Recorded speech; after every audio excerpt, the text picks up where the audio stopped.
మంచి ఆహారంతో పాటు కావాలి స్వచ్ఛమైన నీరు. అదే సనాతన్ జల్. వివరాలకు 8919763872. దక్షిణాదిలో ఒకప్పుడు టాప్ హీరోయిన్లలో ఆమె ఒకరు.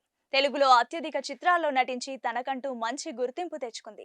మొదటి సినిమాతోనే అందం, అభినయంతో ఆకట్టుకుంది. అయితే ఓ సినిమా షూట్ సమయంలో సీన్ కోసం తెలుగు స్టార్ హీరో తనను 14 సార్లు చెంపదెబ్బలు కొట్టారని కామెంట్స్ చేసింది. దీంతో ఈ కామెంట్స్ ఇప్పుడు ఫిలిం వర్గాల్లో చక్కర్లు కొడుతున్నాయి. ఆమె మరెవరో కాదు, ఈషా కొప్పికర్. 1998లో చంద్రలేఖ సినిమాతో నటిగా కెరీర్ స్టార్ట్ చేసింది. దక్షిణాది సూపర్ స్టార్ నాగార్జునతో కలిసి జరిగిన షాకింగ్ ఇన్సిడెంట్ పంచుకుంది. ఓ సినిమా సమయంలో నాగ్ తనను 14 సార్లు చెంపదెబ్బ కొట్టారని గుర్తు చేసుకుంది. ఓ ఇంటర్వ్యూలో ఈషా కొప్పికర్ మాట్లాడుతూ, చంద్రలేఖ సినిమాలో నాగార్జున నన్ను చెంపదెబ్బ కొట్టే సీన్ ఉంటుంది. ఆయన నన్ను సాఫ్ట్ గానే చెంపదెబ్బ కొట్టారు, కానీ నాకు ఎలాంటి ఫీల్ రాలేదు. నాకు అది రెండవ సినిమానే. దీంతో నిజంగానే నన్ను కొట్టాలని నాగార్జునతో చెప్పాను.